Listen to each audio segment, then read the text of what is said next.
persecuted, to be persecuted, could mean a lot of different things.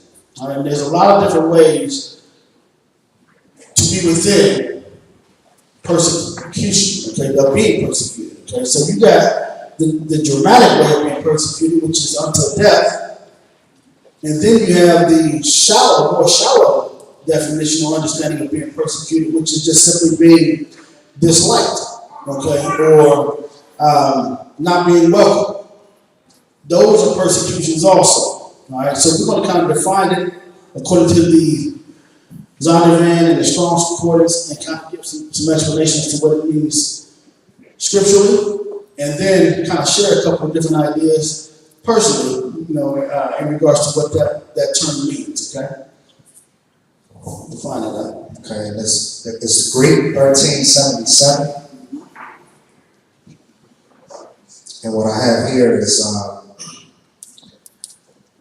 let's see here, an outline biblical uses: to make, to run or flee, put to flight, drive away, to run swiftly in order to catch a person or thing, to run after, to press on, figuratively, of one who in a race runs swiftly to reach the goal, to pursue in a hostile manner, in any way whatsoever, to harass, trouble, molest one, to persecute, to be mistreated, suffer persecution on account of something, without the idea of hostility, to run after, follow after someone, to pursue, to seek after eagerly, earnestly, endeavor to acquire. Okay, so persecution, this gave a definition of all types of different persecution. Okay, so simply to be mistreated is considered persecution. Within Scripture, we're going to go over a few precepts today in regards to persecution for His name's sake. All right. Now, as you guys know, the disciples, as they went forth teaching the gospel of Christ, were persecuted. All right. There was many times that they would be in one city, be persecuted. They would have to flee into the next city. Okay, they'd have to pack up and take off and go. Even Yeshua did that too. Okay, because you got to operate in wisdom also, especially since he had a plan that he needed to bring forth to be that sacrifice. Okay, so he couldn't allow himself to be caught and persecuted before time. Okay, so he got to operate in wisdom, meaning that they didn't fight back. And as you remember, when they caught Yeshua in the garden and the soldier's ear was cut off, he put it back on and said, "Nah, man, hold up, man. Nah, don't do that. Don't do that. Because there's a plan that needs to be carried out here. And in order for that to take place, the Most High's will has to be done. There's an appointed time for everything." So I'm bringing that up because as we talk about persecution today and realize the things that we are going to go through as believers and those who profess the name of the Most High Christ, Satan is going to be operating against you. Not just Satan in the spiritual, but Satan is going to have his minions to possess other people to come against you. Okay? So we want to talk about that today because I want us to be prepared when dealing with things like that. And I don't want to have the misconceived notion that persecution is something other than what it is. All right? And I'm saying that because before, growing up, we were just taught that, if you believe in Christ, you're going to heaven. That's it. There was no talk about persecution. So we don't know about what persecution is going to bring and things of that nature. We didn't know. It was never taught. So when we talk about persecution now, this is something that we as believers have to know. We have to understand. I'm going to give full disclosure that this is something that we sign up for. It's non-negotiable. That means there is no negotiating going on, trying to reason your way out of it. To be a believer, to to walk in the knowledge of the truth, there will be persecution. Those are my words. It is the Most High's words, and his words are true. And every man is a liar. So we're going to talk on his words today. We're going to read his words today so we can see what he's saying. All right? These are promises too, y'all, okay? But count it all joy. Don't look at it like it's a bleak thing. All right? As the persecutions come, count it all joy and be content in whatever state you find yourself in. These are scriptures here. So that when we're going through those things, we know that the Most High will not leave us nor forsake us. These are lessons for us to learn and to progress through. And as we begin to progress through those things, we will become stronger and we will become more spiritually mature. We will learn how to deal with situations, how to deal with people, how to address things when persecution comes, that we deal wisely and not as ignorant fools, that we can have our lives taken from us before time. Okay, because that can easily be done. So, persecution. Speak on that. Okay, for me, persecution, when it comes to anything, I like to look at one side, one extreme of it. So we'll say persecution. I like to look at the extreme side where I will actually be put to death for, keeping the word and the gospel and the doctrine of Christ. That's one extreme. But when it comes to the other side, and that's what I like to do. I like to look at both extremes, and then I bring it all into the middle. That way I can try to, get a nice, good, solid understanding of edification for that particular thing. And I would like to read Romans chapter 12, verse 1 and 2.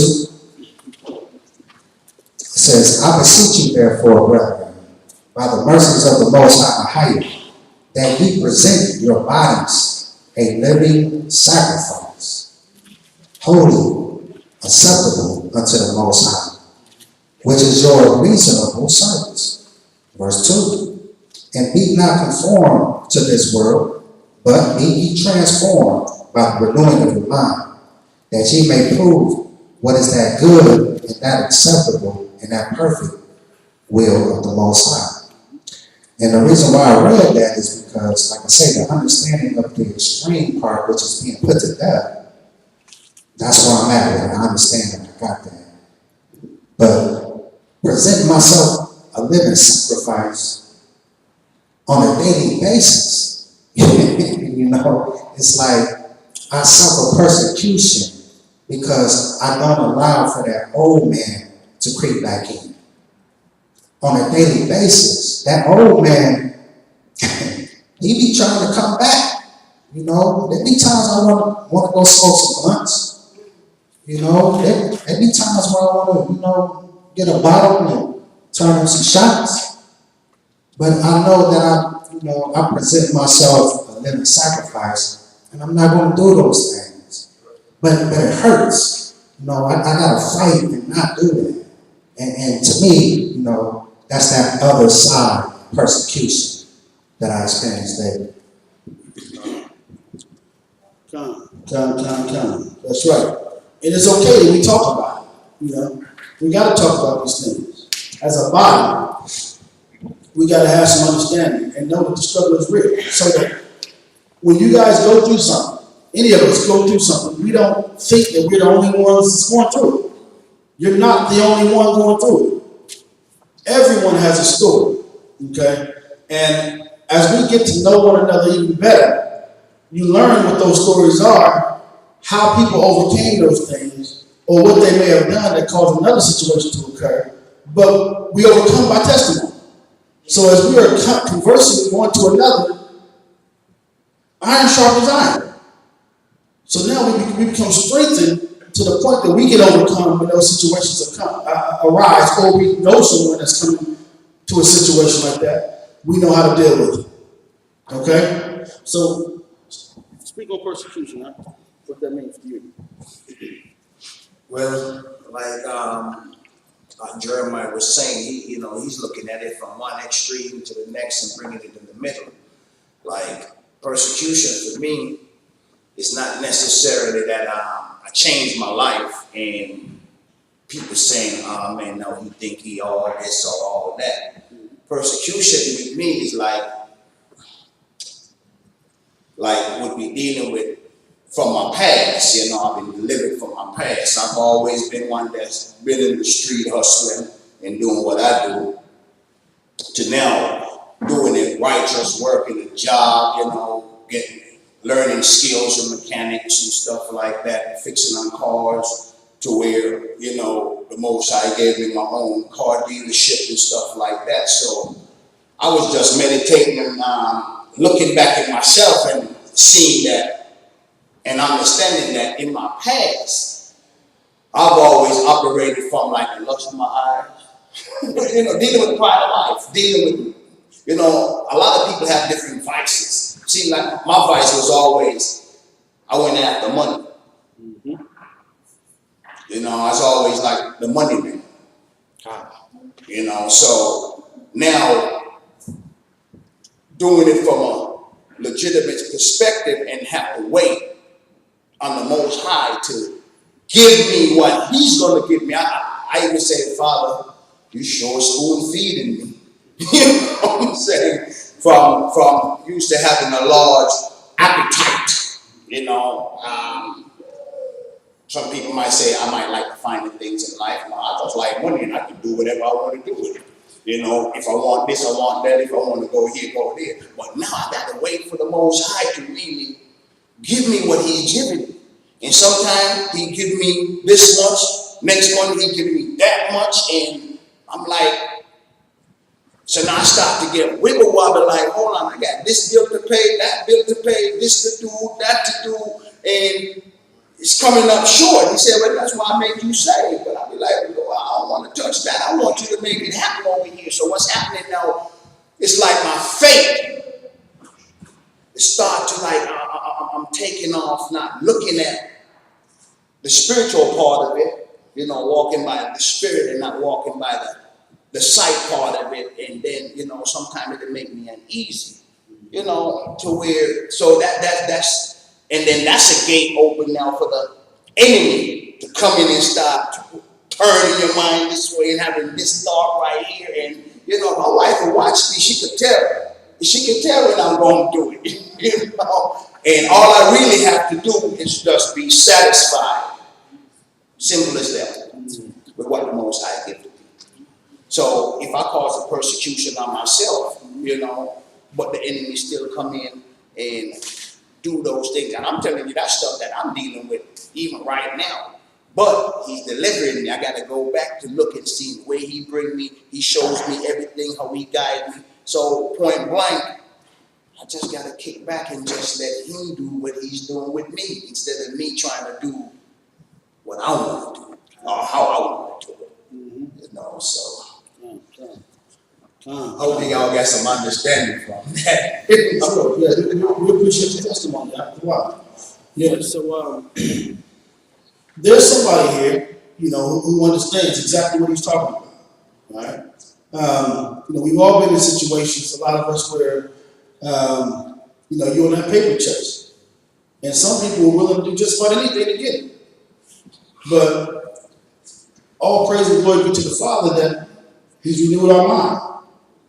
That's why Romans 12 is so important, that we don't think like we used to think anymore. We don't do the things that we used to do anymore. And we have the strength to resist the devil. You know what I'm saying? So there's a lot of people who don't. There's a lot of people who don't. And they're in a situation where they're going round and round, dealing with the same stuff over and over again, not getting any result whatsoever. And they don't know how to get out of it. They don't know why it's happening. Some people even get to the point where they even curse the Most High. Some people will start blaming the Most High even for deaths that may occur close to them. Why did you let this happen? You didn't have to do this, that, and the third. So now, during those times, you got Satan in his meeting sitting in the corner laughing because he got you right where he wants you. Now you're at the point where you can lean on your own understanding. Try to get your own comfort, your own resolve. When he gets you to that point, now he can snare you. Now he got you right where he can grab you. It don't take much. He's going to start reeling in. And he's patient too. He ain't got to snatch you. He just a little bit at a time, every day, just a little bit more. Just reel them on in, just slowly and short. Off the mark. Because the way to the kingdom is straight and narrow. So once you get off, start reeling. Start reeling. So now we got to understand what persecution is. Give some biblical examples of persecution. We're going to read a story in regards to persecution in 1 Maccabees also. Okay? We're going to talk about this thing. Simon. I always find it funny that you go to church, people always talk about the exact thing that you need to get. And it's so funny, you said some words that struck me. You said you can make decisions that can cut your life short. I had a situation like that yesterday. And, persecution for me has always been three different forms. I found the first one to be the word. I think that all of us who are here were born different. As the Bible says, the Most High called us. We didn't choose to, He chose us. And when I was growing up, even in the midst of doing bad things, I was different from everybody else. So because of that, I never fit in. Not fell in, but I never, what's the word that you call it? I never fit in. I never fit in with the world. I always could tell something different about me. So people would always persecute me and go against me because they couldn't figure out what it was about me was something different. The second persecution I always felt was personal when you deal with family. I had a situation here recently where I wanted to take my son to see my family, and my mother deals with that kind of Jezebel spirit. Really, man, she can't dominate; she has to break down. So I try to give her an opportunity to be my mother and told her my spirit that, I was giving you a father. I'm afraid of being a bad father. And as soon as she got upset, she told me not to be a man. She tried to find whatever way she hurt me. So family was my second persecution. And thirdly, it's personal. I think that personal persecution comes from that the devil watches our parents, and he knows the kind of sins or things that he's able to get at them, and so he knows how to get at us. I know anger is one that I deal with. Just yesterday, I was going to a client's house, and my knee hit my steering wheel, so my car kind of cut off. So I'm coming to an apartment complex where my car kind of stalled. I got a car trying to come to get in, so I put my hand like, hold on a second, while I restart my car. And the guy in the car started hitting his horn and gave me the finger. And inside, the line, crazy. I wanted to open and tell him, I wanted to open my door, go out and point to him and say a few short words. But I kept my calm, I went in there, and I parked. And as I sat there, let them deal with it, my mind started thinking of all these thoughts, all these aggressive thoughts. All these aggressive thoughts, and the Spirit said to me, you do that, you die. You do that, you die. So you just said that right there, confirmed what I was saying right there. So, like I said, I just think persecution comes three ways: from the world, from the family, and the personal, whatever it's dealing with. Well, praise man. The water for that testimony. And that's exactly correct, man. Exactly correct, too. Because you got to ask yourself, what would have been the outcome? Had you done it? And you don't know. It's all hypothetical. But the truth be told, those are things we got to think about before we take action. Growing up, we talked about this a few weeks ago, your mother used to always say, think before you speak, and think before you do stuff. Well, in the heat of the moment, sometimes we don't want to. We don't want to think, we want to react. And then think later. In the world, there's a phrase that says, kicking butt, taking names later. Okay?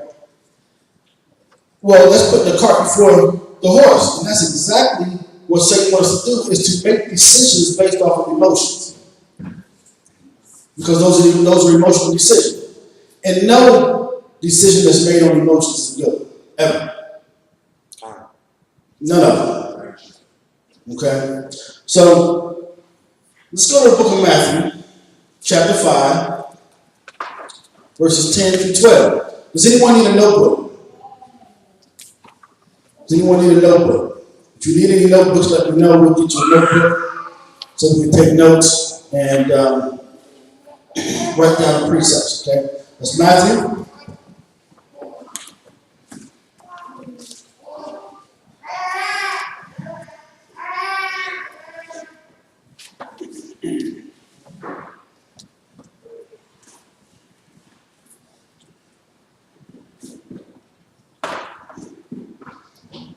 It's the book of Matthew, chapter 5, verse 10. Blessed are they which are persecuted for righteousness' sake, for theirs is the kingdom of heaven. So, according to Scripture, the Most High is saying that we will be blessed to be persecuted. We will be blessed to be persecuted for righteousness' sake, though. Okay? Those are the operative words there. For righteousness' sake, not for your own sake. For righteousness' sake, which means that whatever you were doing when persecution came, if it was a righteous act, then you would be blessed. Okay? Read on. Verse 11.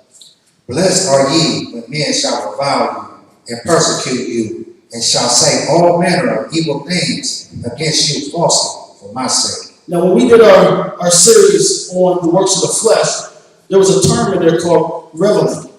Reveling. Okay, and this word here, men shall revile you in verse 11. This is when people are going to talk ill about you. They're going to talk ill about you. Y'all know. For anyone that has now come to the knowledge of the truth, when you go to share with family members, let's just talk about family members. We didn't talk about friends yet. Just family. They will look at you like you're crazy. Some of them may even call you crazy. They will call you Satanist. They will call you all manners of things. Heretics. They will call you out of your name. In a cult, In a cult, that's right.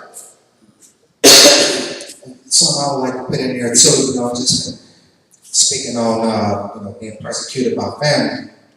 I was talking to my cousin back home, and, we was having a conversation about this with my dad. She said, Jeremiah, I know everything that everybody's been saying about you is not true. And I'm just like, now the old man in me would have been like, what they say? But the point of saying that, though, is when she said that, this scripture right here, boom, right in my mind, in my spirit. And I actually thanked the Father. It was my comfort, it was my strength. It was me leaning on Him and not my own understanding. That's right. And the important thing is, like y'all was saying here, that he was prepared. He was prepared when it came. When the news came that they talking about him, he was prepared to deal with it before it came. That's crucial. Because if he wasn't prepared, that's when you make that emotional decision and be like, what they say about me? And then once you do that, next thing you know, you've been offended. Once you got that offense going on, it starts affecting your rest. When you're trying to work, it's on your mind. You're thinking about what they said and how they may have said it and what else they might have said that you hadn't heard about yet. Because you opened the doorway. As opposed to looking at this scripture here and saying, you know what? That's a blessing. They talking about me? That's right. They talking about you because they are threatened. There's a threat there. Whether they understand it or not. That's right. And sometimes it's not even about them, it's about the spirit within them. That's right. Where that spirit becomes nervous. That they don't want to deal with you. They don't know how to approach you. They'll run from you when you come, but they'll talk about everybody about you. Blessed are they which are persecuted for righteousness' sake. Stand firm. Sister Rock.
it was so bad that she began to cry. And I said, Mom, I said, it's not that I don't believe in God's son. I was just telling my mom that it's not that I don't believe in God's son. I know that Ahia and Yeshaya, and she just began to weep, and I was trying to make her understand it's not so much this name of Jesus that you call, but his real name is Yeshaya. Mm-hmm. And she just shook her head, and she just couldn't understand it. And I guess that brought a little bit of, I just was just hurt from the whole thing. Mm-hmm. Because she thought her child didn't believe in the Most High Son. And it was just, that was difficult for me.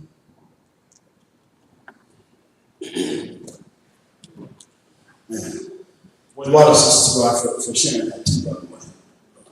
Water for that. Go ahead, Simon. When Moses was taking everybody to the promised land, before he let them go in, the Most High, the older generation, maybe 40 years, and all the elders, not all the children went in. Because the elders had been in Egypt for so long, they had a certain way of thinking. If he had brought them to the promised land, they didn't change. So don't let that hurt you, is that what she's growing up with, what she's seen her whole life, it's hard for her to live outside of that box. So that's the reason why I like that. Good point. Good point. Well, pick up right there. Okay, this is chapter 5, book of St. Matthew, verse 12. Mm-hmm. Rejoice and be exceedingly glad, for great is your reward in heaven. For so persecuted they the prophets which were before you. Okay, so the prophets that were before us were persecuted. Okay? And it's telling us here to rejoice. To rejoice, even though, Sister Ravi, we know how difficult that was at that time, because your mother's thinking, my baby girl is lost. That's what she's thinking. She's thinking all the time that she has spent with you, all the time that you have spent in church, for instance, okay, all that you have learned, she's thinking is all for naught. Okay? Because she doesn't understand. Now, it gets difficult at times for our family members to receive what we're saying, because their mind is telling them, their heart is telling them that what they know is truth. And that's when you hear people say things like we talked about last week, I know that I know that I know. Okay? But at the same time, your mother should have said, you're going to have to show me and explain to me why you have decided this way. Okay? I need to see this from a parental point of view. If a child comes to you and they seem to have gone a different way other than what they taught you, you would think that they would want to ask you those questions. You need to show me this. I need to see what you're talking about. You're going to explain it to me like I'm 4 years old. Girl, you done lost your mind. But that's probably what she told you. I know you just sugarcoated for us. But you got, and at the same time, even with that regard, it's okay to simply ask, say, do you mind if I show you some things? If I can explain to you why I am where I am. Okay? And or if you feel like sometimes it's difficult for you to explain it, or to use the precepts to explain it. That's what we're here for. So you know what? Why don't we set a time? Let me call the bar. Let's set a time where we can sit down and have some conversation so we can explain exactly why I'm here. Okay? And then we'll make a determination and you'll have some understanding, Mom. Okay? Because I don't want you to think that your daughter's lost. Okay? It's not always easy, and it sure as heck ain't pretty. The struggle is real, and the persecution, this is why we're talking about it, comes in many forms.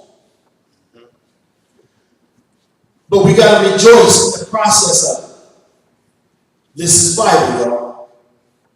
Rejoice and be exceeding glad, for great is your reward in heaven. All right? So let's go to Matthew chapter 5, verse 11 through 13.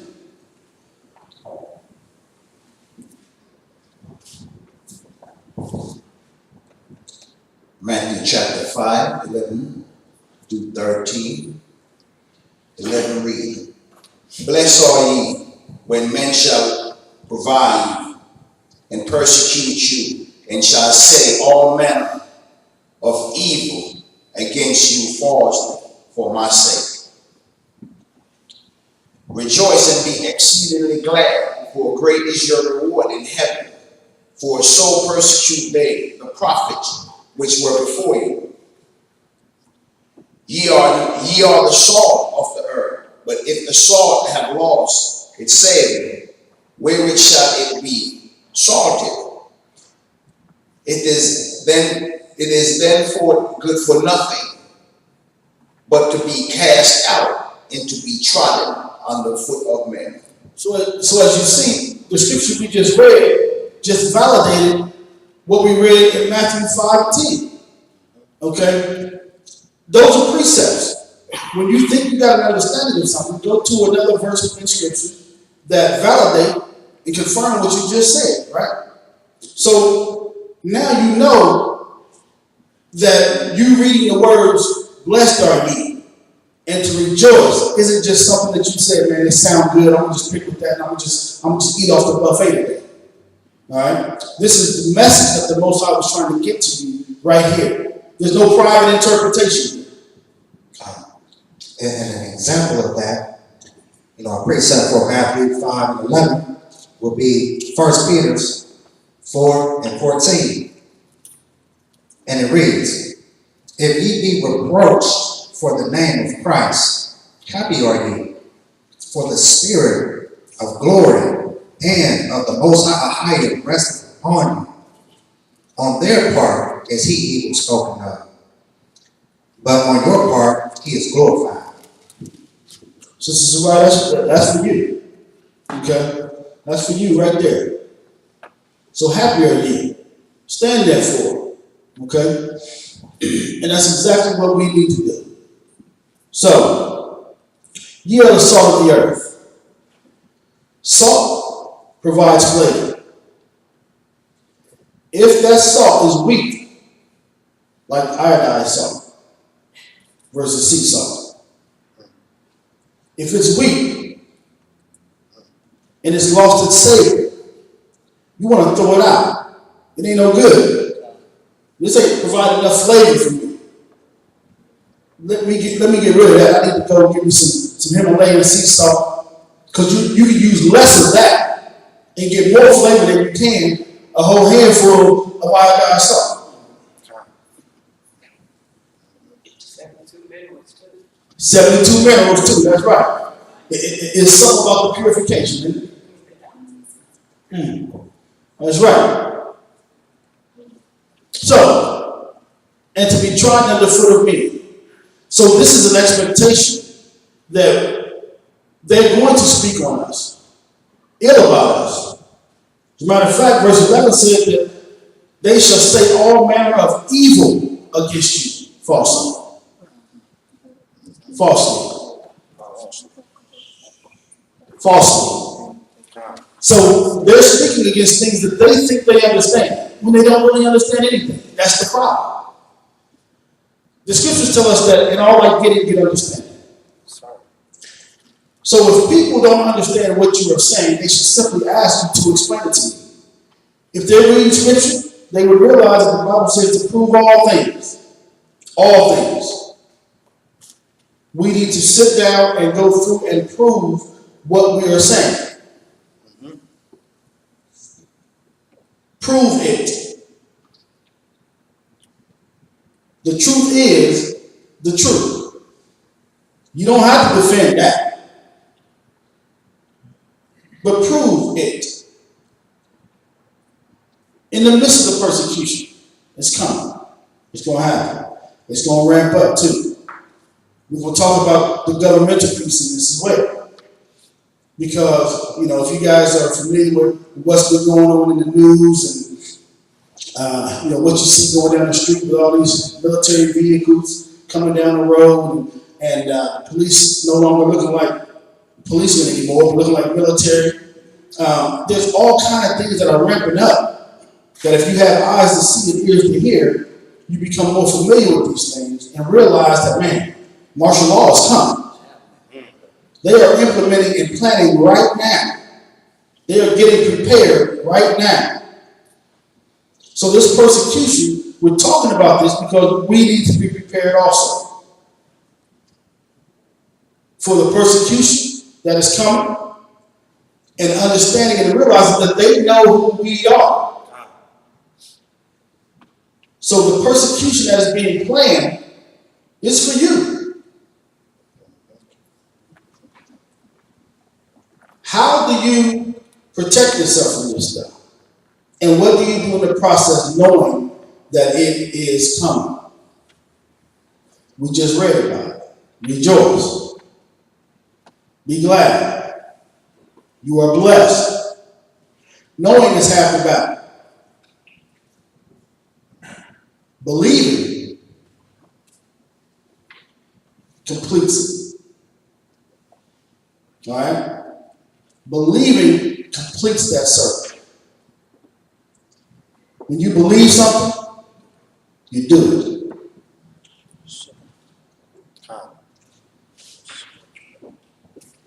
Yes, no?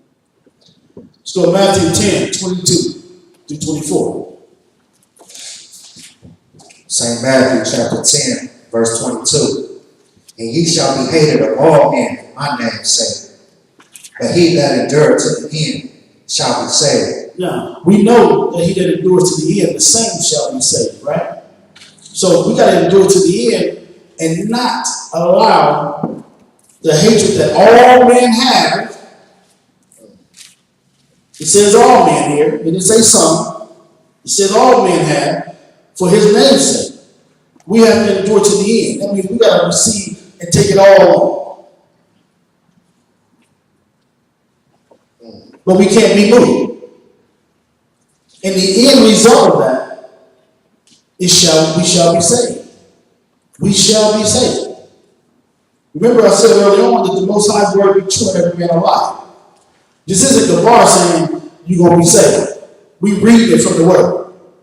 This is a promise here. Yeshua speaking. Verse 23. But when they persecute you in this city, flee ye into another. For verily I say unto you, ye shall not have gone over the cities of Israel till the Son of Man come be. So, we got to use wisdom here. When you flee in one city, when you're being persecuted in one city, be wise. Flee into the next. Flee into the next. There may be times when you got to move. You hear us talking about, man, what's going to happen when Iran get an itch on his trigger finger? And they start talking about dropping bombs over here in this place. You're like, man, we got to get this passport. We got to do something to plan and prepare for getting out of this place, to come out of her, okay? This is what we've been talking about. So you got the real ID that is before us now. They just lay in the ground for the mark of the beast, slowly but surely. The real ID is going to be set in the ground for facial recognition. They got cameras on every corner now. If they're looking for you, it's going to be extremely difficult for them not to find you. This is the plan. It's being rolled out right now. Persecution is coming. You need a passport to get in different cities. You're going to need a passport to travel domestically.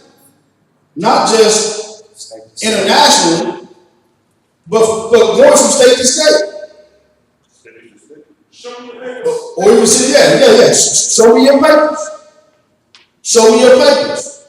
And they show that in the movies, and the result of that, if you ain't got your papers, they shooting folks. Not too Germany. They shooting folks.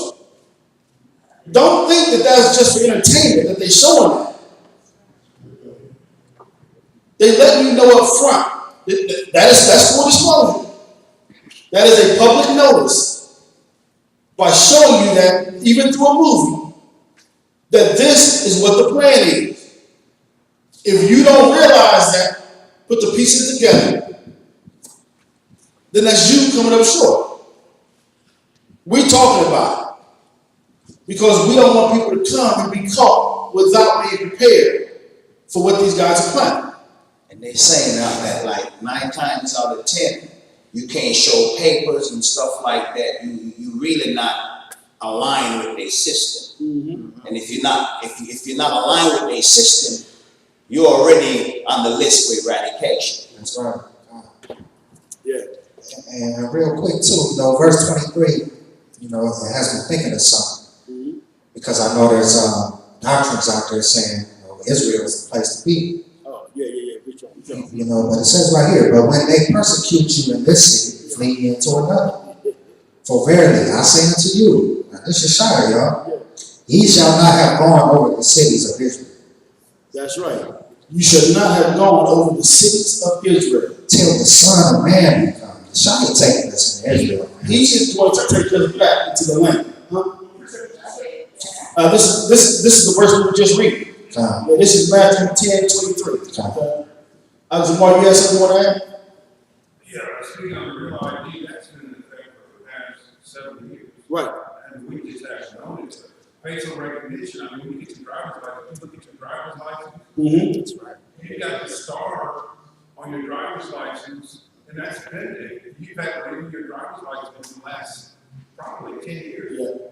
That's on there. That's right. That's been in effect for at least 10 years. It sure is. It sure is. And now they're ramping it up so that all the states will be compliant. Okay. So Ohio's been there for a while. Yeah, but they got like 7 states that's been lagging their feet. Right. Push to this thing, so they just set the final deadline right now that it's don't make no difference. You have to be done by this date. Yeah. But see, it's not really that they're lagging their feet, Tazawar. They got a plan and they're patient with it. They work their plan to the T, man. Okay? And they put it out there to get people familiar with it in certain states. And then the other states will come along, but they'll read about it in other states. But hey man, they doing this in Missouri. Did y'all hear about that? Well, see, they just became familiar with it and they just became conditioned to it when they read about it in another state. So then when they show up here, they've already been conditioned. That's psychology at its best. They're just preparing people. And they're not dumping it on you all at one time, because if all the states did it at one time, everybody would be like, hold up, man. Something ain't right. Something ain't right with that. Well, 7 have to complete it before this ID thing is complete. Right. They got 7 more states that has to complete it. That's right. Get done deal with all 50 states. That's right. So they rolling out the plan. This is rolling it on out. So it's coming to fruition. Okay? So, read that last verse out. Verse 24, St. Matthew chapter 10, verse 24. The disciple is not above his master, nor the servant above his Lord. That's right. So the disciple, those who are learning under Christ, this is Josiah speaking here, not above his master. And the servant, we are servants of the Most High, not above his Lord. So we got to take the words that we are taught and we got to apply them. Be glad, be exceedingly glad, be blessed that the persecution is coming. We don't have to love this life either. Because if you love this life, you're going to lose it. You're going to lose it. So we were talking about circumcision a few weeks ago. And we're talking about, the circumcision of the heart. See, the circumcision of the heart is really about the want. It's about the want to do something. Willingness to do something.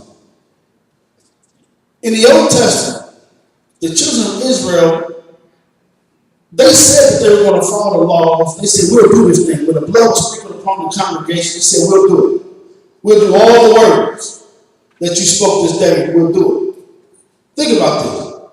The Most High just came down by fire on this mountain. The ground shook. clouds, smoke all over the place. They terrified. They're like, yeah, we'll do that. Everything you said, we'll do it. Now, when it came down to them actually doing it, they found it extremely difficult. To the point that they would break the law on purpose, take an animal, sacrifice it to atone for the sins by repetition. They were breeding animals for the sole purpose of atoning for sins. They were practicing sinning. They didn't have the heart, the mind, the spirit to want to be obedient. When Christ came, he said, look, not by the letter of the law, but by the Spirit. You got to want to be obedient to the Father. If you love the Father, he said, if you love me, keep my commandments. You got to want to do it, or you'll fail. We know that because it's already happened. I got a precept that pertains to that exactly. This is Jeremiah 17, verse 9. The heart is deceitful above all things and desperately wicked. Who can know it? That circumcision of the heart is cutting that thing off. Getting rid of that. Mm-hmm. That's right. So we got to renew our minds. We just read about it in Romans 12. We got to have a renewing of our mind. We got to want to do this thing. We got to believe this thing. We got to know that the law, statutes, and commandments were not given to us to bind us and to punish us, but to protect us and to show us that we belong to the Father.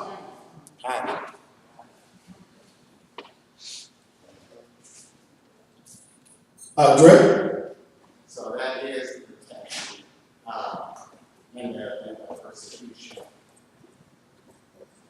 Say it again. I said, so is that the protection in the event of persecution?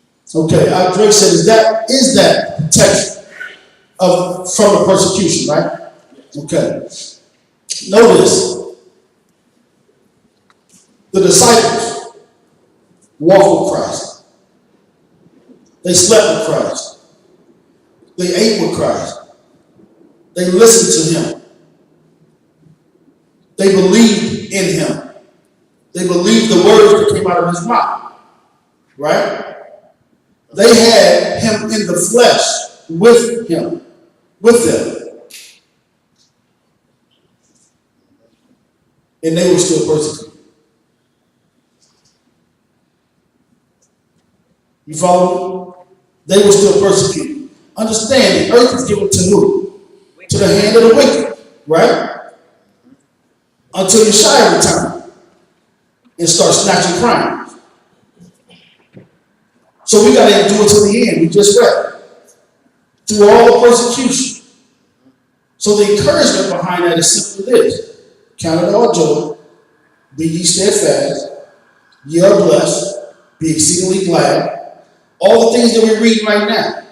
Don't be discouraged when the persecution comes. Stand therefore.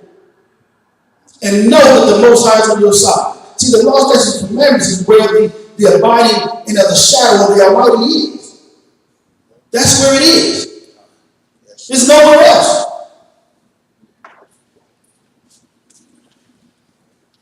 So, if we know that, if we understand that, then we know where we need to reside at. Why it's important to want to be obedient to the Father's word. Not because we're being forced to by a wooden rod. No, because we want to. And that fear of the Most High is simply that he would turn his face from us, like we read in Deuteronomy earlier. I don't want him to turn his face from me. Because he turned his face to me, then I'm left out of the shadow. I'm in the sun. I can get burnt now. And that's where people wind up in a reprobate situation. Now they reprobate and they left to their own devices. They'll do anything that's pleasing to their flesh and turn around and claim that they're blessed in the process. That's deception. And it's deceitfully wicked. I had someone who's in the truth who said it was a scripture, turn in the garment for like a sword or something.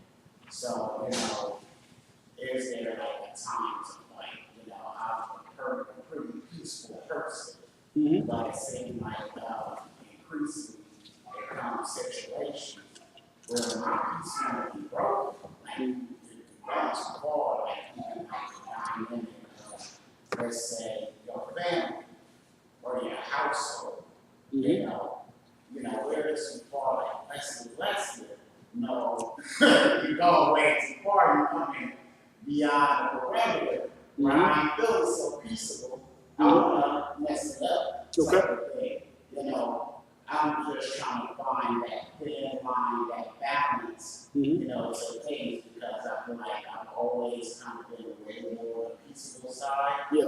And then it's also maybe a time to back, I don't know. Good question. Okay, good question. Now, I have a question for you. When Yeshua was being persecuted, did he smite anybody? He's our example. So, if Yeshua being persecuted the way he was, I can't think of anyone else more persecuted than he was. Okay? And he didn't do it. Then we have to be as he was. Think about this for a second. When you're talking about pick up a sword, right? Okay. Now, when you look at the whole armor of God, right? What is the sword in the whole armor of God? It's the word, right? Okay. When Christ returns, what is coming out of his mouth that is going to destroy masses of individuals? Which is also known as the sword, right? Okay. So we gotta, again, use the precepts to get our understanding. Therefore, we hate every false way. You gotta be careful when people are reading scriptures like that, and because people get encouraged to go and keep a sword next to the bed, just because I'm cutting somebody, first chance I get. That's part of the issue right now, is that a lot of people are swinging swords, words, and damaging people, Barakatha, because they're not rightly dividing the word of truth. And depending on who they're talking to, can become a stumbling block for them. Say, for instance, you took that verse, for instance, and you was like, man, look, hold my garment real quick, right? I'm about to go hurt somebody. And then you go back to that scripture and say, well, see, that's what it says right here. And then the police show up.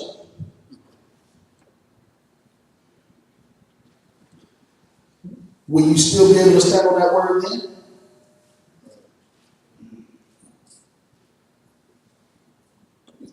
You see what I'm saying? So when we think about it for a minute, we got to operate with wisdom. And that sword is our words, man. So we got to be careful with the words we choose. You got a precept. You got a precept for that, my brother. And we could look at it in Romans 12, 17 through 21. So my precept, Yeah. Well, he gave it to us, we're going to share that precept. But, my brother, the scripture right here say that we repay no one evil for evil. And, sometimes, you see you've been on this side where you've been so peaceful and, you're getting ruffled and stuff. So, we got to stand on the word no matter what. So, you know, repay no one evil for evil, but give thought to do what is honorable in the sight of all. If possible, so far as it depends on you, live peaceable with all. Beloved, never avenge yourselves, but leave it to the wrath of God, for it is written, vengeance is mine, I will repay, saith the Lord. To the contrary, if your enemy is hungry, feed him. If he's thirsty, give him something to drink. For by doing so, you will heap burning coals on his head. Do not be overcome by evil, but overcome evil with good. You know, so we all got to stick to that word, because, you know, sometimes we don't feel like, you know, somebody educate us. We be trying to go off, you know, sometimes you be trying to go off in it. Yeah. But we're going to stick on that word. So you don't have to balance that, okay? You talk about trying to get that balance, right? Nah, man. Let the weight go down right there on that piece. Let the piece overweigh that other side. You don't have to balance that out. You follow what I'm saying? Don't balance that out. Malak, you have something you want to add? I just want to say, you see how they just writing about it word, because what someone read to you without numbers, where the Most High gathered 1,000 from each 12 tribes of the Lord. That was totally off. Yeah, it wasn't in there, but it wasn't right with the Bible, which what they just did period of week. It wasn't there, it wasn't in the Bible. It just wasn't totally right. Context. Yeah, proper Right context. context. So that's some question. You being young, but obviously you're going to go to white. And the two important parts about the scripture about that, if it be possible, as much as life can be, with peace to be with all. And so what that's saying is that you in a situation somewhere somebody says something smart to you, right? This person's being disrespectful. If possible, so meaning that first time disrespect, you're not about to just smack you up. You're like, hey, but I don't want to talk to you right now. If you feel like that, how about you stay on that side, on that side, you know what I mean? And then notice the word where it said, do not avenge. There's a difference between the word avenge and self-defense. If you really ask the question, when can I feel comfortable if I have to have action? Avenging is like somebody broke into your house and they stole something. So because they broke your house and stole something, I'm about to get them back. I'm about to go to your house and do something to you. That's avenging. It's a difference between that and somebody ran into your house and they hurt your mom and you need to self-defense somebody. You get what I'm saying? So in the situation I dealt with yesterday, where my car messed up and the dude gave me the finger, you know what I mean? There was nothing I'm going to get by going to this man's car. I wanted to avenge that disrespect. And then when I sat there in my car, I'm trying to calm myself down, that other scripture which says, be not overcome evil. Because what happens is sometimes if you ever find yourself a thought, you'll start thinking of a negative thought over and over again. And what happens is the devil is trying to get me to be comfortable with the evil that he wants me to do. It's like, you talk to you like that, or talk that like when you start to stack you up, this going to be not cool, and talk to you like that, and sit there. And I have to sit and I calm myself, and then the spirit of that, and if you did that, what could happen? I mean, shot you, so you got a father. So it comes from knowing who you are, what things can get to you, and then knowing when something's got to you, you need to step back yourself and say, I can't get that, I'm beyond that. And the last thing I'm going to say to you is that when I was in college, I was playing football. I had this guy from short challenge in the game that said something with disrespect. And so I put it on my house and beat him up. So I was going to go to a party, right? My mom, go home and change or book it. It's not. So when I go to my apartment complex, I had to show this key. It was just making lady, like, I didn't talk too much. She sat there and she said, Lord, God told me to tell you that the devil is asking you, I ain't going to let him in. I'm coming home to change the look of this woman. This woman knows nothing about me. He says, God's supposed to tell me that. And that was the first time I said that to man. First of all, so the devil knows I have an angry spirit. He's trying to use that against me. And God loved me enough to tell this woman something. Because he didn't tell me there was no, you about to do it. My to let me know how to attack you. So you gotta find yourself how to let me ask how people help you so that you can put your guard into that area. And that's something that you save the life as you go through this crazy work.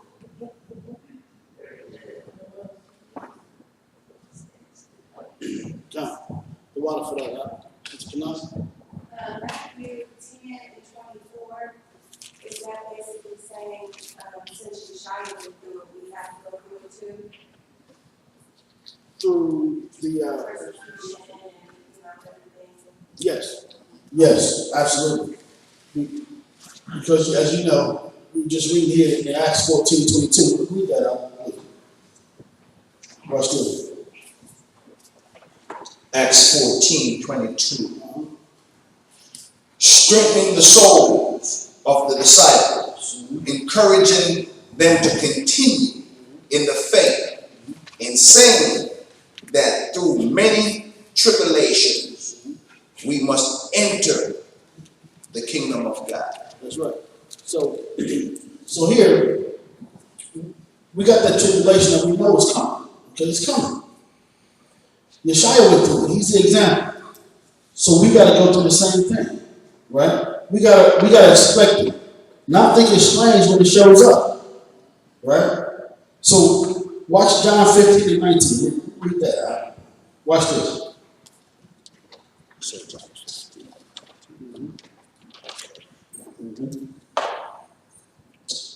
If you were of the world would love you as its own. But because you are not of the world, but I chose you out of the world, therefore the world hates you. So the world hates you. Now, to be chosen out of the world, you have to be given something that didn't pertain to this world. That's why the law, statutes, and commandments are important.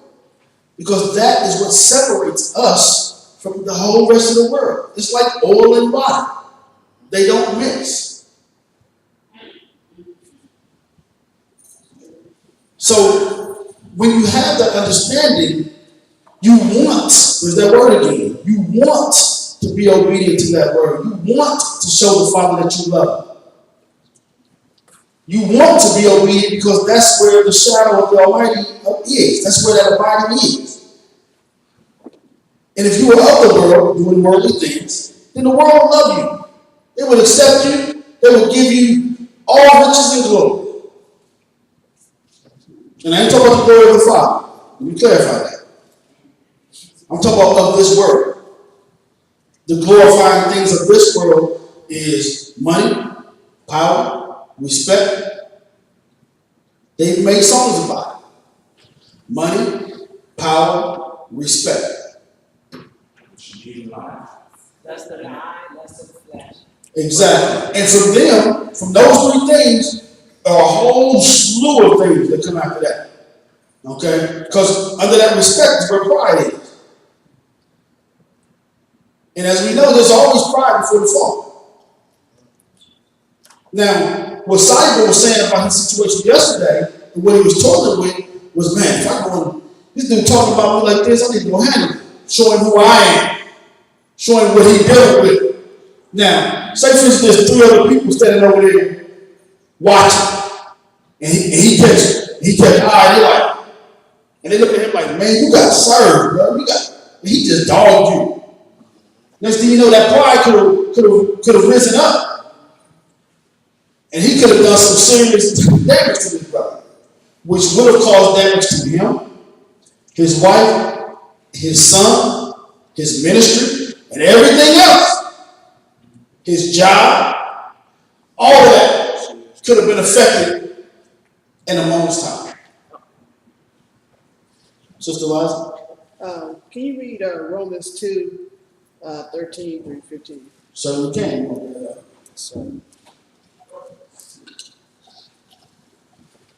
You said Romans 2:13? And it reads, for not the hearers of the law are just before the Most High, but the doers of the law shall be justified.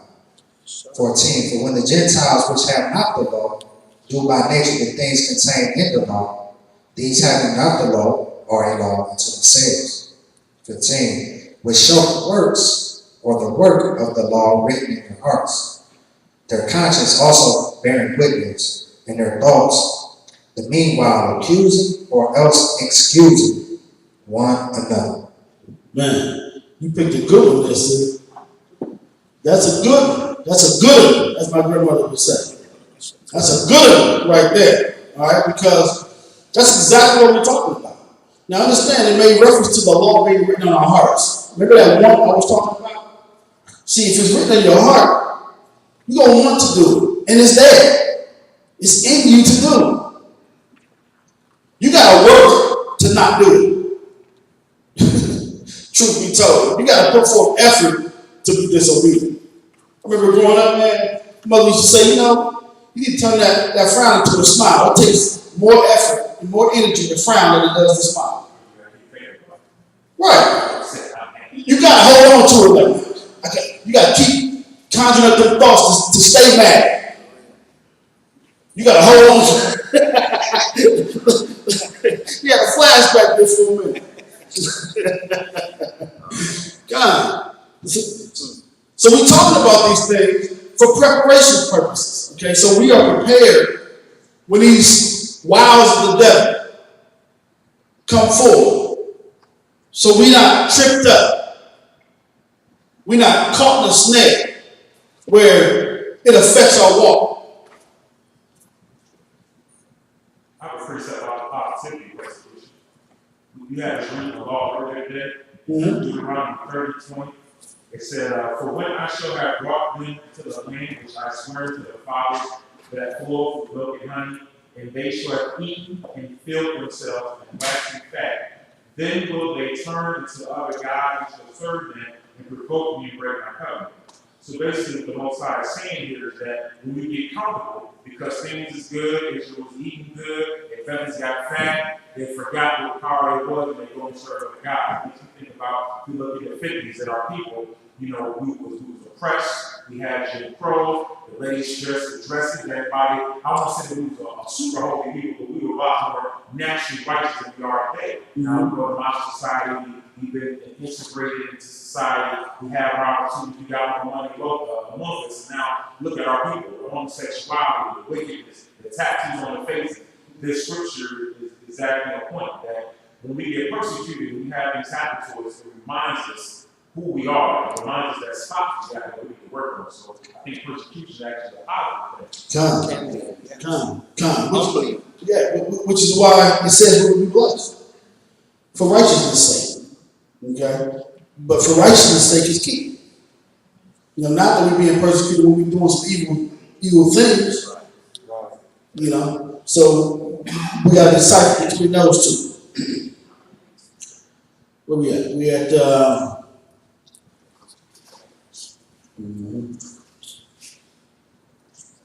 2 Corinthians chapter 12, verse 2.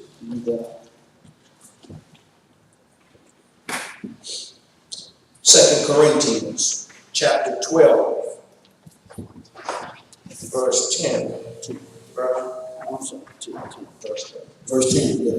Chapter 12, verse 10. Therefore I take pleasure in infirmities, in reproaches, in necessities, in persecution, in distress for Christ's sake. For when I am weak, then I am strong. Then am I strong. So after all these things come upon us, okay, for Christ's sake, in a moment when the world will look at us and say we are weak, then am I strong. Remember, this suit that we're in is temporary. It's going to pass away. It will return from the dust from whence it came. So, in a situation when our life is on the balance, we don't have to look at that as being weak if we are in the right place. That's our strength now. So if you love this life, you'll lose it. But if you lose it, you will ultimately gain your life, everlasting life, that is. Okay? And that's what this is referring to in regards to being strong here. It's the everlasting life. Yeah. And the precept for that is Ecclesiasticus, the book of Sirach and the Apocrypha, chapter 2, verse 1. My son, if thou come to serve the Most High highly, prepare thy soul for temptation. Set thy heart aright, and constantly endure, and make not haste in the time of trouble. Cleave unto him, and depart not away, that thou mayest be increased at thy last end. Whatsoever is brought upon thee, take cheerfully, and be patient when thou art changed to a lower estate. For gold is tried in the fire, and acceptable men in the furnace of adversity. So the gain is spoken of in this scripture. What gain would there be in a situation like this? Read that part again. The gain. 2 verses up. Start 2 verses up. Before we get to that.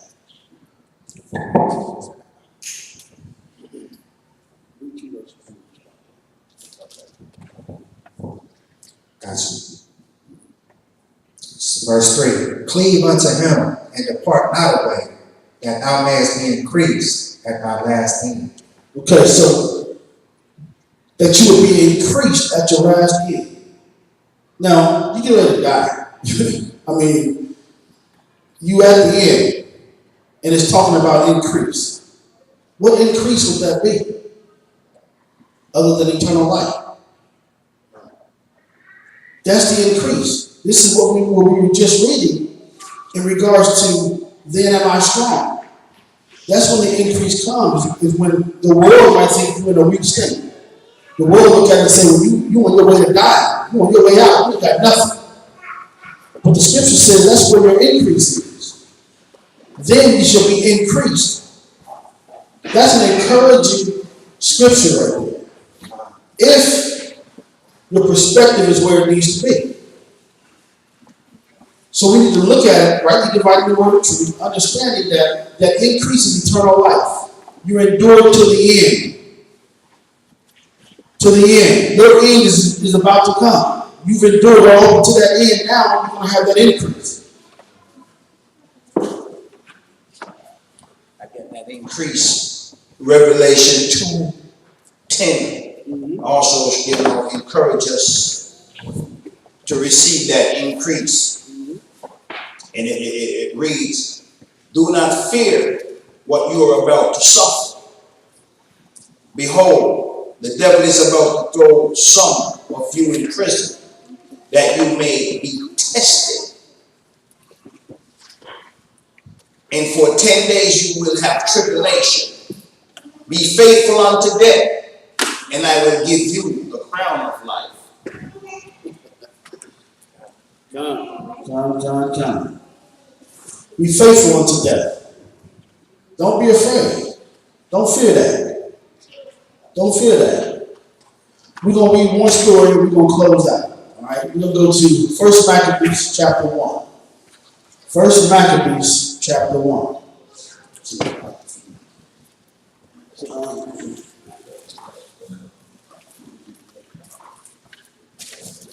1 Maccabees chapter 1. Verse 1 Maccabees chapter 1, verse 1.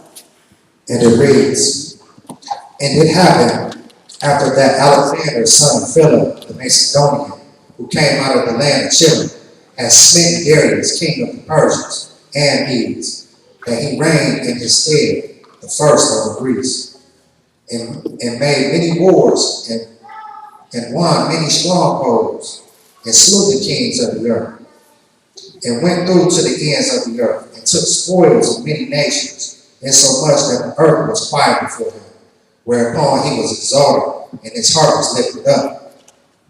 And he gathered a mighty strong host and ruled over countries and nations and kings, who became tributaries unto him. And after these things he fell sick, and perceived that he should die. Wherefore he called his servants such as were honorable, and had been brought up with him from his youth, and parted his kingdom among them while he was yet alive. So Alexander reigned 12 years, and then he died. So Alexander reigned 12 years, and then he died. Okay, so we get ready to go into now who the successor is going to be. Okay, and the story is going to progress a little bit as we go on. Pick up at verse 8. Verse 8. And his servants bare rule every one in his place. And after his death, they all put crowns upon themselves. So did their sons after them many years, and evils were multiplied in the earth. And there came out of them wicked root, Antiochus, surnamed Epiphanes. So Antiochus Epiphanes rose up out of that. Read on. Son of Antiochus the king, who had been in hostage at Rome, and he reigned in the 130th and 7th year of the kingdom of the Greeks. Verse 11. In those days went there out of Israel wicked men, who persuaded many, saying, Let us go and make a covenant with the heathen that are round about us. For since we departed from them, we have had much sorrow. So many men of Israel got together and they agreed, let us go and make a covenant with the heathen. With the heathen. All right, so read on. 12. So this device pleased them well. Then certain of the people were so forward herein that they went to the king, who gave them license to do after the ordinances of the heathen. Okay, what did the king give them? He gave them license. So the king gave them license to do after the ordinances of the heathen. So the king gave them all they needed to go and do evil against the Most High. Gave them a license to do it. He gave his approval for them to go and do things contrary to the word of the Most High. Read on. 14. Whereupon they built a place of exercise at Jerusalem, according to the customs of the heathen, and made themselves uncircumcised, and forsook the holy covenant, and joined themselves to the heathen, and were sold to do mischief. So they purposely made themselves uncircumcised. As we were talking about last week, we were talking about circumcision and how the circumcision was a part of the covenant that was made with Abraham and his seed, right? So they purposely made themselves uncircumcised through their dealings with the heathens and taking on their ways during this time. Read on. Verse 16. Now when the kingdom was established before Antiochus, he thought to reign over Egypt, that he might have the dominion of 2 realms. Wherefore he entered into Egypt with a great multitude, with chariots and elephants and horsemen, and a great navy, and made war against Ptolemy, king of Egypt. But Ptolemy was afraid of him, and fled, and many were wounded to death. Thus they got the strong cities in the land of Egypt, and he took the spoils thereof. And after that Antiochus had smitten Egypt, he returned again in the 143rd year, and went up against Israel and Jerusalem with a great multitude, and entered proudly into the sanctuary, and took away the golden altar, and the candlestick of light, and all the vessels thereof, and the table of the showbread, and the pouring vessels, and the vials, and the censers of gold, and the veil, and the crowns, and the golden ornaments that were before the temple, all which he pulled off. So when he came back, he defiled the temple. He came and destroyed. He stole all kinds of stuff. He pillaged. Read on. Verse 23. He took also the silver and the gold and the precious vessels. Also he took the hidden treasures which he found. And when he had taken all away, he went into his own land, having made a great massacre, and spoken very proudly.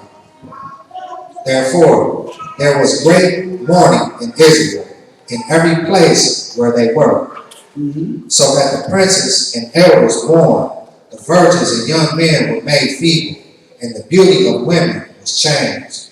So the struggle became so real that the beauty of the women was changed.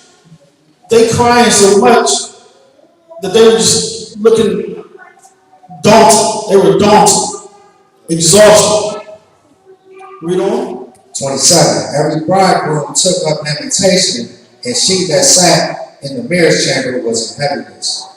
The land also was moved for the inhabitants thereof, and all the house of Jacob was covered with confusion. And after 2 years fully expired, the king sent his chief collector of the tribute unto the cities of Judah, and came unto Jerusalem with a great multitude, and spake peaceable words unto them.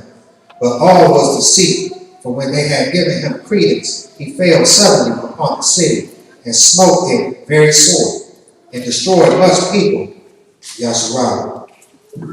And when he had taken the spoils of the city, he set it on fire, and pulled down the houses and walls thereof on every side. So this man became mad. He a madman now.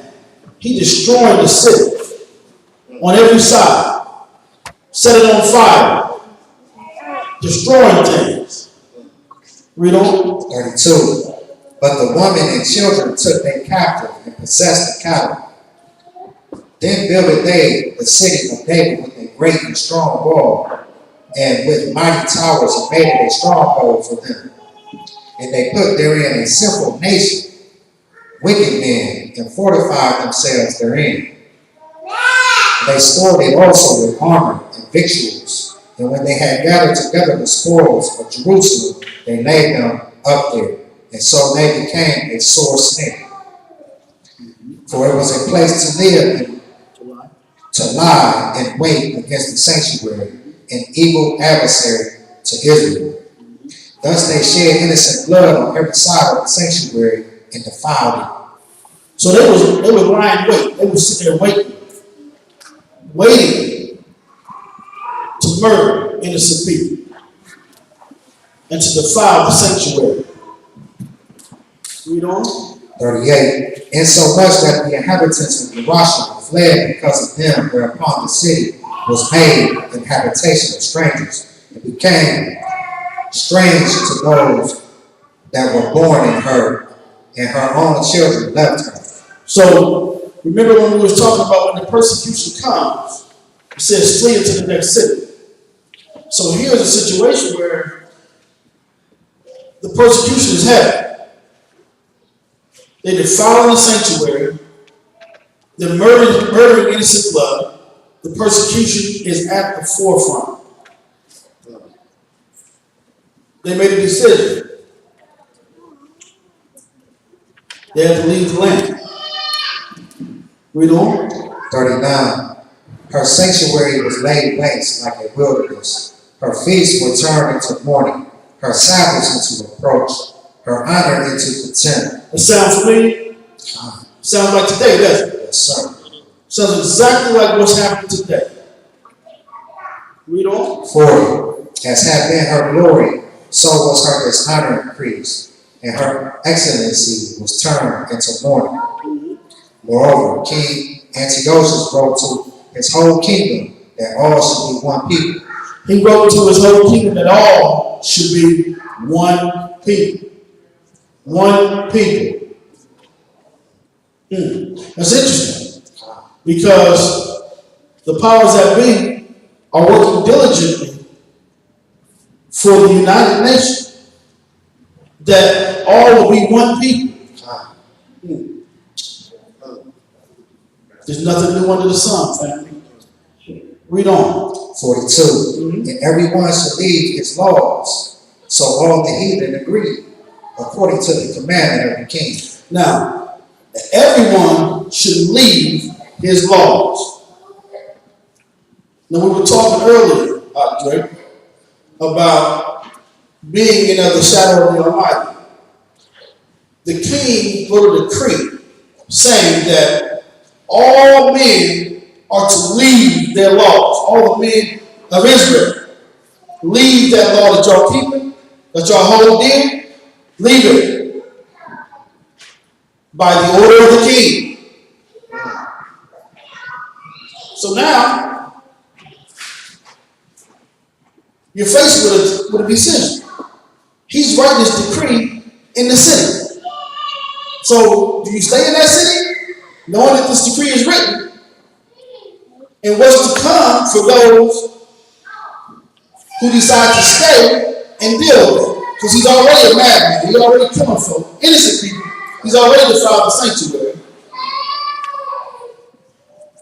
And he's making a decree. He's putting it into law, his law. And you know it's his law because they did so by the commandment of who? The king. The king's commandment. We don't follow the king's commandment. We follow the Most High's commandment. That's right. By decree, they follow the king's commandment.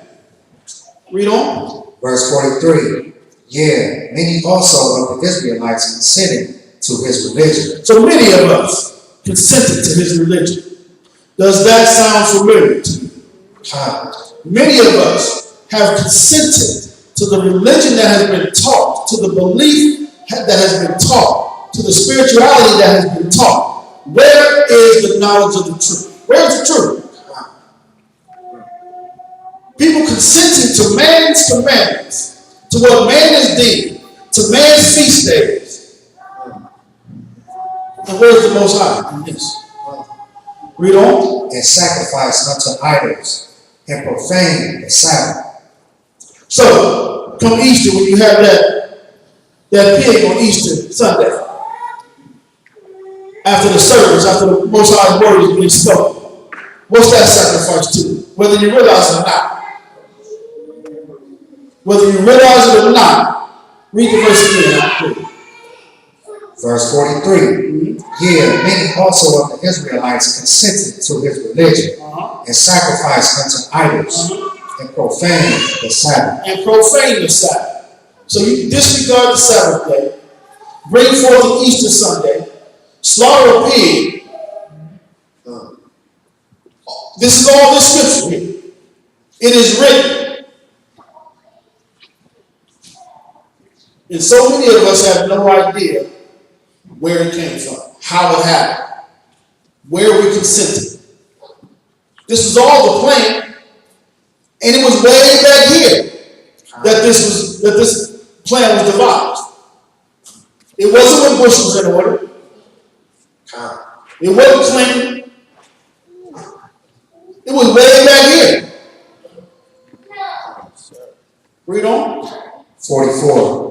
For the king has sent letters by messengers unto Jerusalem and the cities of Judah, that they should follow the strange laws of the land, and forbid burnt offerings and sacrifice and drink offerings in the temple, and that they should profane the Sabbaths and festival days, and pollute the sanctuary and holy people, set up altars and groves and chapels of idols, and sacrifice swine's flesh and unclean beasts, that they should also leave their children uncircumcised, and make their souls abominable with all manner of uncleanness and profanation. And pollute the sanctuary, it may mention. And holy people, to pollute the sanctuary. Today, we talked about this a few weeks ago, but you got people within the sanctuary acting like fools. They dropping it like it's hot. They blaspheme the Holy Spirit. They are soothsaying. Dropping money all across the altar. Yeah, dropping money across the altar. All those things that are being done. Profaning the sanctuary. Read on. 49. To the end that they might forget the law and change all the ordinances. That they might forget the law. Read on. And whosoever would not do according to the commandment of the king, he said, he should die. There's the persecution. So, this is what the king wrote, is that all of those who chose to stand therefore, steadfast, rooted in the word, in their belief in the Most High and Christ, that here their end shall be that he should die. Simon? The chapter, verse 47 said, set up altars and groves and chapels and idols. It gives you a very clear symbol of what you will see in your church, groves. I don't know if you guys know what a grove is, but a grove is what the Washington Monument is. It's the male phallus. If you notice in all Christian churches, the little things, it shows you this is where it first started. That grove is in Christian church. That's right. Along with the Catholic Church as well. Okay, and that altar to Mary. Absolutely. We don't. 51. In the self same manner wrote he to his whole kingdom, and appointed overseers over all the people, commanding the cities of Yahweh to sacrifice city by city. So he put rulers, overseers. Overseers. Now during this time, they didn't have gunpowder. But they had weapons. He put overseers over them to make absolutely sure that the people were doing the commandment of the king, what the commandment of the king wanted. Today they got guns. We know them as police. Read on. 52. Then many of the people were gathered unto them, to wit, every one that forsook the law, and so they committed evils in the land, and drove the Israelites into secret places, even wheresoever they could flee for succor. So we have to flee to another city, to an unknown place, through wisdom that we can endure. Read on. 54. Now the 15th day of the month of Cassidy, in the 145th year, they set up the abomination of desolation upon the altar, and building idol altars throughout the city of Judah on every side. So they surrounded the whole city. They put it on every city. They set up these altars around the city, encompass the city. That's interesting. They would go through so much in this land. Which way? They knew it was special. They knew who it was. Read on. 55. And burned incense at the doors of their houses and in the streets.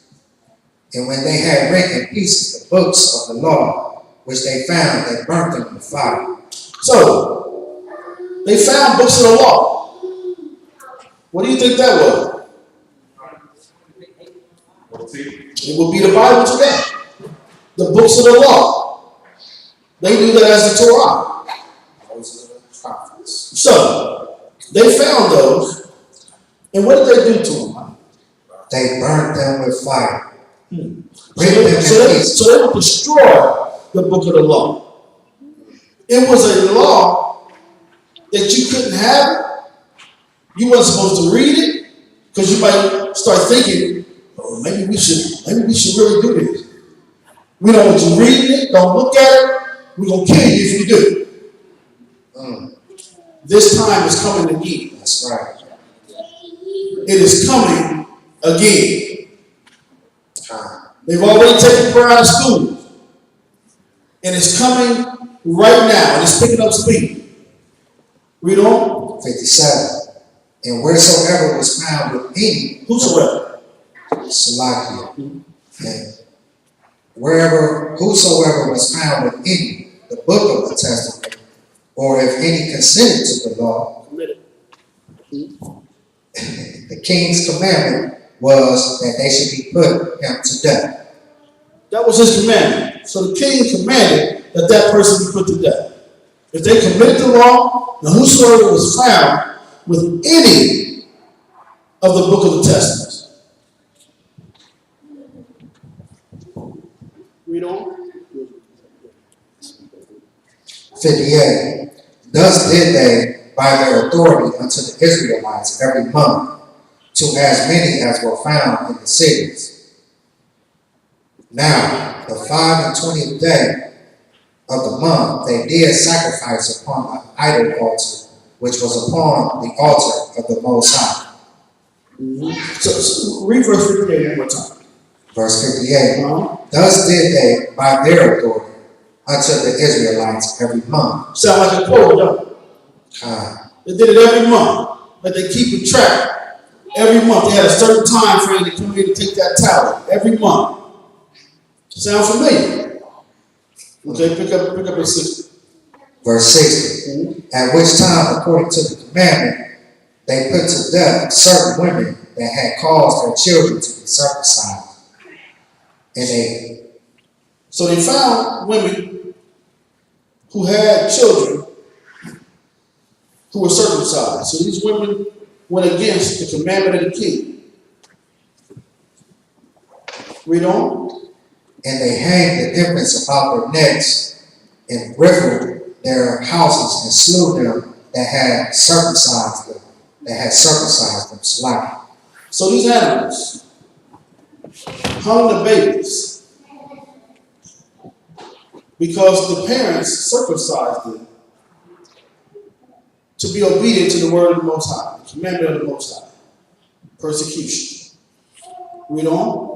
62. Howbeit many in Israel were fully resolved and confirmed in themselves not to eat any unclean thing. Wherefore they chose rather to die, that they might not be defiled with meats, and that they might not profane the holy covenant. So then they died. And there was very great wrath upon Israel. So in the midst of all these things, there were still some who chose that this life, I'm not going to love it. I can't love it. Because if I love it, I'm going to lose it. Eternal life. They chose not to profane the covenant.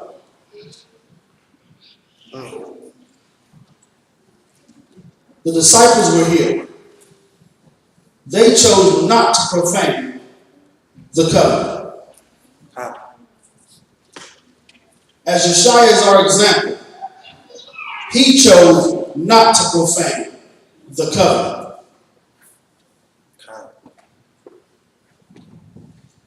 So I want to encourage you this day that we not profane the covenant. I'm going to read this last verse. This is Mark chapter 10, verses 29 and 30. And Yeshua answered and said, Verily I say unto you, there is no man that hath left house, or brethren, or sisters, or father, or mother, or wife, or children, or lands for my sake, and the gospels, but he shall receive 100-fold now in this time houses, and brethren, and sisters, and mothers, and children, and lands, with persecutions, and in the world to come eternal life. So we will not be without here. But just know that if you stand therefore and you endure to the end, you shall have eternal life.